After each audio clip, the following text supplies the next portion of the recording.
On board former President Clinton's private plane. And joining me now with reaction is former White House press secretary and Fox News contributor Dana Perino and Alexis Glick from the Fox Business Network. Guys, good to see you. Thanks for being with us. Nobody's unhappy here that these journalists were released, right? We're all happy about it. We've got to ask one question, though. I would doubt that a former president of the United States would go meet a dictator if the deal wasn't arranged ahead of time. Absolutely. So it's wonderful that they are released. I have two questions. Yeah. One, how did they get there in the first place? I think this is a question that hasn't been asked enough. Right. What were they doing? Whose idea was it to send these young women into North Korea? I think we need some answers on that. That's a great question. And, maybe Al Gore, I'm not saying Al Gore is responsible if he made the order, but ultimately he's responsible, and I think we need to hear a little bit more about that. But you're absolutely right. I think the books were cooked beforehand. Yeah. And the only question we have now is, what was offered or what was said in response for it? I'm looking at, is it a fair question? Did America, the United States of America, potentially give up something that we may not find out about for some time?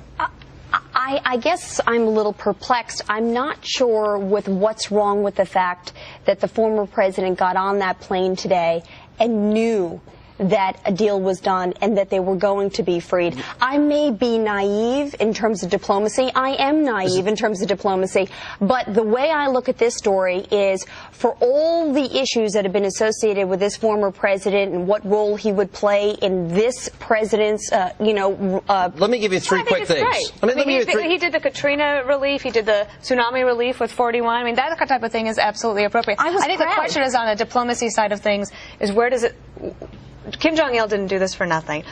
It could be that Kim Jong-il was so worried about his own reputation in the world that he figured he had to do something. But now he's got all sorts of pictures of him with President Clinton that he can blast all over his country. Well, yeah, that's going to be to show that he has respect. Let me give you three things. First of all, are we rewarding North Korea for their bad behavior? I thought John Bolton had a great line. He said this comes perilously close to negotiating with terrorists.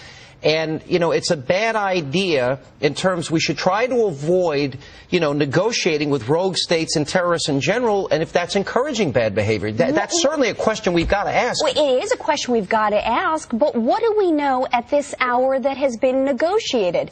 We don't know anything specifically. I mean, right now, the former president of the United States took home two women who were about to be sentenced to a labor camp for 12 years. No, I'm happy about that. I understand that we don't like North Korea, and there's multiple issues there. What if there was some special deal? We know in the Clinton years they gave money, they gave light water reactive, they gave technology, and we got nothing in return except the advancement of their nuclear program. That's why it was clear that the administration had nothing to do with this. They made it crystal clear when he went out, this had nothing to do